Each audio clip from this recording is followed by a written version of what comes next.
right, let's start it up. So today on Clown Town Talk Show, we got a special guest, Bills Mafia fan, What up? Liam Nugent. Bills Mafia, baby. Year 3. And then we got Tyger and Higgy as well. What's going on? How's it going, everyone, today? Not bad. Same as yesterday. Yeah, same as the past 3 weeks. That's good. So today we got some topics. We're going to talk about, the Bills. We're going to dive into the Bills. We're going to dive into the AFC East a little bit. And, we'll see where it takes us. So, Liam. Yeah. Talk to us a little bit. Give us some background about how long you've been a Bills fan and just, Right. So, to start with, I guess the most important fact is that my dad is from Buffalo, New York. So my entire dad's side of the family are diehard Bills fans. So I guess like my whole life I was kind of by default a Bills fan. But I never really I was never one that would follow every game, follow the entire season with any sport really. That's kind of a recent development. So I would say I'm a Bills fan, just like in conversation, like someone asked me, but I wasn't effectively really a Bills fan until we picked up Josh Allen. And for some reason, once that happened, I kind of woke up a little bit and started following the team in a real way. And since then, I've watched every game, every play of every game really for the past 2 years. And I think that was probably a good time to start doing that because I kind of started on day one of like this new era of the Buffalo Bills. It went from, I remember, I didn't follow, but I remember before all this started, kind of the revolving door of quarterbacks and just the decades of consistent just mediocrity, EJ Manuel was kind of a he was, and I remember him being athletic. That was kind of his thing. And I remember hearing that about him, but he didn't really have that X factor from what I could remember. No one, he wasn't like franchise quarterback material. He turned into a kind of a Mark Sanchez. He just was kind of a somewhat of a dud. He wasn't really. He didn't really coalesce the fans around him. And Tyrod Taylor, same kind of player. Unfortunately, so once and they I think were a little bit more maybe experienced than Allen, so maybe they had that going for him. But Allen, he has the arm. He's a massive human being. He's strong. He can run the ball. He just doesn't have that experience or that cool head under pressure. So it's kind of strange how he, out of all of them, has been the one to stick. But I'm in for it. Like, I'm ready. I feel like he's going to be one of these guys who makes a really impressive improvement. I hope. That's my feeling. Again, I don't have a lot to base that on other than just how it feels. And I think that's how a lot of people are feeling. He has shown that he can improve, 100%. At least from the his first season. The second season, it felt like night and day. And again, I don't have. Yeah. What's that? He had Cole Beasley. That was his like number one receiver last year, and then they pick up stuff like Diggs this season. Like they mistakes last year with Cole Beasley as their like MVP. It was like crazy. Yeah, no, Beasley is a reliable guy. I think his issue is he is a short son of a bee. He is 5'8", okay? And for comparison, Diggs, I think, is 6 feet flat, okay? So Diggs isn't a massive person, but he's taller. It is totally those 100%. 100% deep throws wise, it matters. Because I think Beasley, he's kind of he's one of those guys who's probably good at those short kind of maybe 10-yard passes. You know what I mean? Speedy. He runs good routes, and and that's great, and that's been effective. Very tough. But we haven't been able to really air out the ball to the extent that Allen, we know he can. Even just seeing, not even just from these past 2 seasons, but even from the combine that just happened. Like if you're seeing those, those bombs he was making, like he really does have an arm, and we haven't really been able to utilize that. I think mostly just because our receivers are short. John Brown is 5'10". Yeah, so we don't really have height. So I think maybe that will be, along with just his talent, Diggs, I think that will be definitely an advantage to be able to really air out Josh Allen and get those big plays, which is the kind of the number one thing I think as a team we're lacking the past couple of seasons is the big playmaking games. I could see them making the playoffs, making it deep into the playoffs for the next 5 years. Yeah. So here's what I'm going to say about that. The whole season this season is going to be crazy. Absolutely, yeah. and I have a lot of hope. I'm not going to make any claim just as a fan. I'll let you guys say that. First and foremost, because again, I don't have too much experience with what a playoff team would look like. I know we're better. Are we to that caliber? I'll leave that to that statement to you guys, and also just be, we have been so bad for so long. I personally feel like I'm not in any position to kind of talk shit. Playoff team, 100%. It's a new era. We're better. We'll see where we go. I'm hopeful, and that's really all I'm going to say because I don't want to jinx it, and I also just, I don't really know. Yeah, Tyger, I have a question for you, Tyger. Okay. How do you think the AFC East? Is it going to open up a lot now that Brady's gone, or what do you think personally? Personally, I think that it will still continue to be a tight race between the Patriots and the Bills. I know it hasn't been a tight race in the past, but I mean, looking what the Bills did last year and what the Patriots are looking like next year, I genuinely think that, it would be smart for the NFL to schedule a Bills-Patriots Week 17 game. Yeah, you're right. Just as far as ratings and as far as importance. Yeah. I think that game would do great for the first time in however many years. But I am going to say this year that the Bills edge the Patriots and get the top seed in the AFC East. Yeah, I could see that. I like that. I could see the Bills winning, going 13-3 next season. They were 10-6 this season without Stephon Diggs, and they didn't really have the wide receiver that they needed to bring them to that next level. No. Diggs is that guy this season. Yeah. He's going to be the guy that brings them just so much, just throw them up, to the top of their division. And you look at Devin Singletary, too, what he's done, what he did the past season. Oh, man. Yeah, they got rid of Frank Gore, so Devin Singletary is a guy. And they also signed a couple key defensive guys. AJ Klein, who's ex-Saint. Yep. I love AJ Klein. Who else did they sign? I know they signed a cornerback. They signed Mario Addison, Vernon Butler, Quentin Jefferson. A couple of returning safeties. For the next couple seasons, I think maybe for the next 2 to 3 years, I think it's going to be Patriots Bills fighting for that top spot. But then after that, I could see the Dolphins getting in the mix. The Dolphins have 9 first and second round picks in the next 2 seasons. Yep. Higgy, I agree with you 100%. They also had some great pickups. They're good.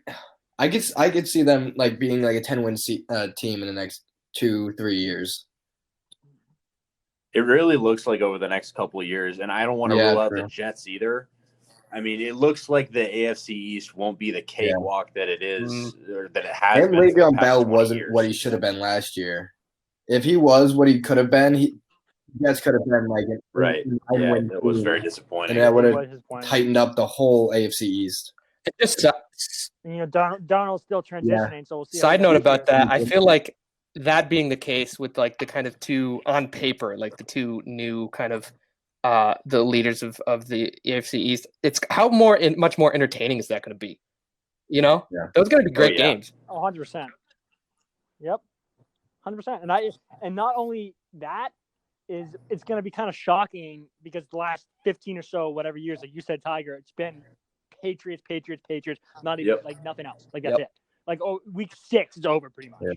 So it's just going to be really, it's going to be really interesting just to see how it opens up. And I hate to bring this contentious point up, but I think that switch you made, Tyger, from teams, I almost don't know if that was the right move because the Patriots fans might kind of have a resurgence now being not having that guaranteed win. Like it might be a better time.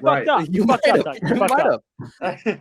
See, that's what I was kind of thinking yesterday when we recorded. I was going for a team where I could, celebrate the wins and kind of be okay with the losses. That might be New England now. The news breaks less than a week ago that Brady's going to the Bucs. I'm like, oh, cool, but you got to be kidding me. I think there's also just going to be a lot more respect. Hopefully, those New England fans are going to kind of be humbled in a big way, and it'll turn into just any other team. And there's going to be a lot more respect, even just in the AFC East. Like, you guys, you're not the Kings anymore. It's going to be a real game. Like, it's just going to be, I think, a better dynamic. Yeah, I agree with you. I agree with that. It just sucks because every time I have a conversation with a Pats fan or an argument with a Pats fan, they always hold up six fingers. Yeah. I'm just like, all right. Like, I'm not talking about that. I'm talking about other points. Yep. You know what I mean? So it's just it will humble you a little bit, but at the same time, it's. Do any of you think there's a chance that the Patriots could try and tank this season or make a big trade in the offseason to move them up to try and get Trevor Lawrence next season?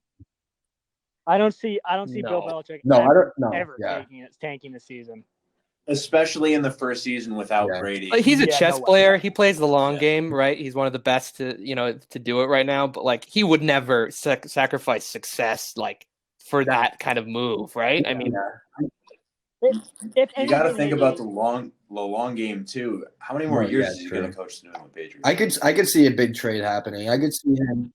I was going to say. I could see Stidham having a pretty good season, and them trading Dante Hightower and maybe a couple picks to the Jags next season or the Chargers next season to try and get Trevor Lawrence early in the draft. Because either the Chargers or the Jags are going to take Trevor Lawrence next season, and if they don't, then I don't know what they're doing. Both of those teams need a QB right now, and neither of them have it in the guys that they just picked up.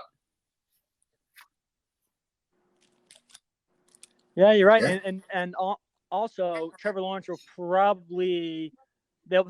Clemson will probably win the national title next year without Joe Burrow at LSU. I think that Clemson's probably the front runner.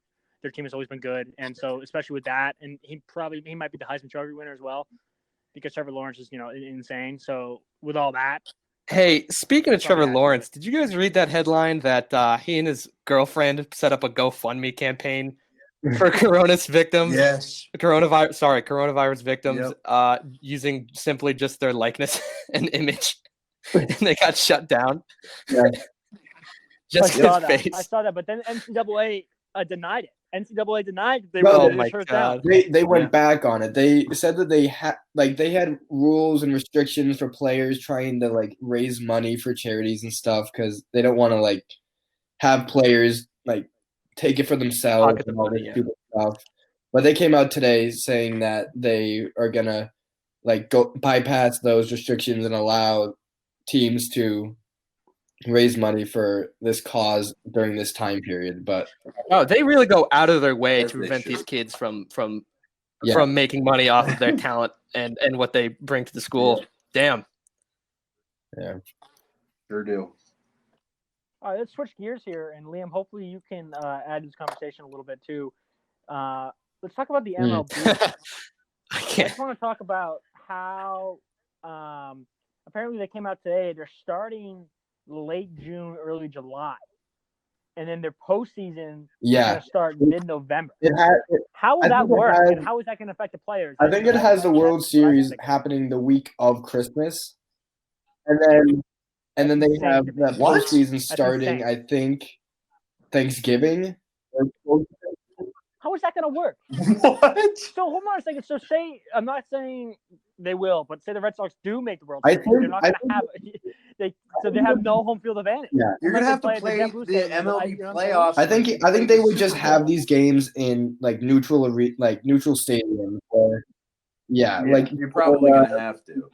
like in a dome. Maybe you go up to Toronto, you go down to Tampa Bay, or you play in the South, something like that. But I didn't really even think about the calendar extending all the way to Christmas for the World Series. The Mariners earlier in spring training, even before they postponed any of this, they weren't going to play in Washington. They were going to, they weren't going to play there. They were going to play in a different state so that they weren't in the area where like most cases were. Yeah. Oh, right, because it's a hot spot. Yeah. Yeah, I was thinking about that. I'm like, I don't know how this is going to work. I don't know how they're going to start in the postseason in mid-November. Yeah. That's just bizarre to me. That means the whole postseason is going to be in neutral stadiums. Do they even have enough neutral stadiums in warm weather for that? They have a lot of indoor stadiums. Milwaukee, Tampa Bay. They have a lot of neutral stadiums. I think, and not that many teams make it, and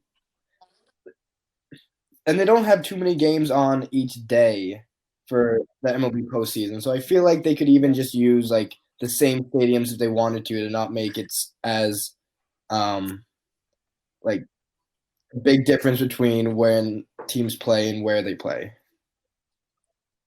Yeah. No, you're right. So, yeah. Go ahead, Tyger. This kind of thing brings up an interesting idea of what if for this year, just to see how it goes. This year, I think, honestly, should be trial for everything. And one idea that I'm having right now is what if you have, you say, okay, we're going to have the AL Divisional Series. We're going to host it in, I don't know, in Tampa Bay, wherever they play, Tropicana, right? Yep. And so we're going to have all 4 teams in the Divisional Series play their games there.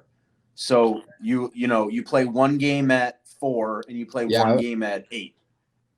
And all the same fans can watch the same game if they want to.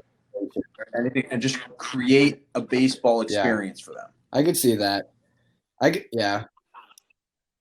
going to be a lot of players that right now aren't going to want to come back for the season. Like a lot of players are injured and they're opting to go for surgeries that they probably wouldn't have gone for if the season was starting tomorrow like it should have been. There are multiple players that are coming out now that are going for Tommy John surgery, like Chris Sale, Noah Syndergaard. So many of these pitchers that are at the top of their games that are just getting these surgeries now so then they don't have to miss an entire season next year if they put it off. Noah Syndergaard is one of my favorite players in the MLB because of his hair. His hair is like the fucking Thor. He looks like Thor. He putted shorter last year. Terrible. He was bad. Yeah, he should have kept it long. He was bad last year. Well, I mean, that's not. Yeah, he's probably a terrible player. I don't really know, but I mean, I love his hair. His hair is awesome. I have another thing for you guys to think about too. Talk to us. I don't know if you remember. It's just a commercial for Oculus. Is Jonah Hill and Adam Levine, and they're sitting courtside at the Lakers game, wearing their VR goggles at home, and they're talking and they're chatting and stuff like that. What if that becomes implemented in MLB, NHL, all the major leagues for at least a year? So you see, you see all of, ticket sales you may not have in the past. Yeah. Liam, so here's what I'm gonna say. When you said earlier, I hopefully you can weigh in on this and then mention the MLB. I kind of laughed because honestly, I do not follow baseball. I like it, but for the most of my life, I didn't. I played lacrosse. I was the opposite sport of that season. I just never watched it. I now have a newfound respect for it. And what I know from that is that baseball, compared to most of the other sports, it stands alone as a very physical. It's a very tactile experience. Yeah, as a player and going as a fan, like part of the sport, being a fan and sitting in the stadium and having a hot dog and hearing the crack of the bat and as part of the sport and taking that away, it's a different. I heard this. It's kind of the same idea about this conversation of having robot umpires, like having the plate kind of detect if the ball goes over. Everyone was up in arms because it's like that's not what baseball is. There's human error. It's a very human experience. So to take away from what I know, and again, I have a very limited experience with baseball, but just from what I've learned about it recently, as I've come to better understand the sport, if you were to take kind of those elements away, it would not be baseball anymore. And I don't know if that's accurate, but that's just, yeah. 100%. I agree with you 100%. That game, for me, personally, is so hard to watch because I'm the most impatient fucker you'll ever meet. So hard to watch 9 innings and just sit there and just with your hands in your fucking pockets. It's just I love the sport. I grew up playing. And I'm an umpire and all that. Whatever. But just watching MLB on TV is so hard for me. Personally. Yeah. But being there at the 100%. game is so different. 100%. And hockey is somewhat like that too. Yeah. But definitely not to the extent. Baseball, from what I understand, is just far and away. It's on its own island of the experience as a fan. At least. Yeah, I understand all that, but I think instead of them going all out and postponing the whole the season to late July and having it go all the way to December, they should have just tried a couple weeks off and try and do what Tyger said, try the VR thing for a couple months until all this stuff goes blows past. Have the players there, have the games, have them on TV, and have all this stuff. Just allow people to watch the games, instead of just having no sports at all for however long this is going to happen. That was my attitude about March Madness. Really, I thought I know, Joe. I know that's a touchy subject for you, but when they said they were just going to have when they said they weren't going to have any fans, I said, okay, that's fine as long as the games go on. I think people could live, Yeah. And I'm sure they canceled it for several different reasons, but I think this is just no one anticipated the way this was going to affect how this is going to go, this whole coronavirus situation. And I think this country in particular, to kind of go big picture for all these sports, we really rely, it's not called America's pastime, for example, with baseball for nothing. We live and breathe these things more than I think anybody in the world. So for these things to be postponed or canceled is really just a slap in the face. And I think it's going to affect us as a country a lot more than the rest of the world. It's one of those things that people say they're not interested in, but when you have an entire summer of not doing anything, sitting at home, it's so nice out. You just want to go on a game. You just want to absolutely go on a Red Sox game, baseball game, just watch it and just sit there. Not being able to do that our culture. 100%. Summer, I look forward to the spring. It's just gonna interfere with just how everything goes for the whole summer. Definitely gonna be demoralizing. There's gonna be some amazing documentaries in the history books for sure. Yeah. There's gonna be a 30 for 30. There's gonna be a Showtime, and I couldn't even imagine how these seniors, these college basketball seniors are feeling. They, especially take a team like Penn State, who hasn't made the tournament in years, and their seniors have been waiting for this, and they're going to make it. They're probably going to be a 5 seed or a 4 seed. They're really good, and this happens. And then not only do they cancel it, they don't even postpone it. Yeah. So it's just done. Their season's over. Their college career's over. Their season's over. Not having March Madness for them is it's devastating, and it probably will give up opportunities for them to even make pros because they're Penn State players. Penn State's not a huge basketball school. So seriously, I look forward to this season. Spring season is my fucking Christmas. Whatever. It's March. It's March Madness and then Masters, which I love watching the Masters, and then right into baseball. And then the summer. And then that's what it is. And now this is just I'm fucking doing nothing because everyone's quarantined. It's bullshit. There's nothing to watch. So to go on your point, Tyger, is I'm iffy on the subject because going virtual reality to all these to be the game is just different than being there, but at the same time I want to watch sports. Right. Of course it's different. I'm a sports bettor and I'm not betting on anything for a month. That's insane to me. It's not okay. I feel like now is maybe the only chance you will ever have to experiment with anything you got to keep it going. Any new thing that you can provide is going to be in 2020. Baseball's been on the decline for years. No one's watching it anymore. If they kept their season going, if they had made it no fans, if they had kept the games going, and just had them on TV, it would have spiked the ratings up so much. It would have come back. It would have been a big thing. I feel like they made a huge mistake with postponing the whole season. I understand why they did it, but I think they made a big mistake. Yeah. Especially that it's outside, too. You know, it's outside, it's the air. As long as you have no fans or you limit the fans, they can come. You know, like whatever, you have 6 seats in between each fan. You only have so many fans, blah, blah, blah, whatever it is. Yeah.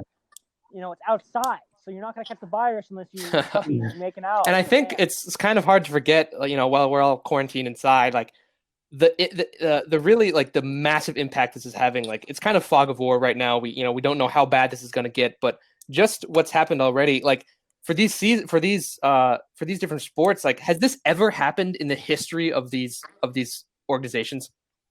Has a season ever been just flat out canceled? Has that happened? I could be wrong, but there's been a couple. What is it? Just like, I forget the word, but a lot of just teams have had like stalemate with their contracts and the league and stuff. Where the NHL a couple years ago had one with yeah, 2000. Yeah. 2013. That's what I'm saying. NHL, okay, right, but right. I mean, MLB, NFL, has that happened? March Madness? No way. Nothing even close to this. Canceling March Madness. It's insane. It's insane, and we kind of forget that. The only thing that I can think of with this would be Tiger. That's funny. That was actually my first instinct. Like, I wonder, but you know what, Tiger? Even during World War II, women still played the game. Right, that's what that movie was based on. What was the name of that movie? Yeah. He was the coach. Tom Hanks, right? Even then, even during World War II, even during World War II, when the fate of the world was at stake, baseball still carried on. Right, sports still carried on, and that's not even what's happening now. And it's the virus, so it's just an insane. Time, and we're gonna look back on that and realize, holy cow, all of sports was canceled.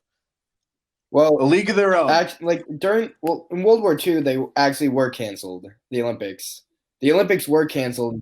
Not the Olympics, but the Olympics. You know, about that.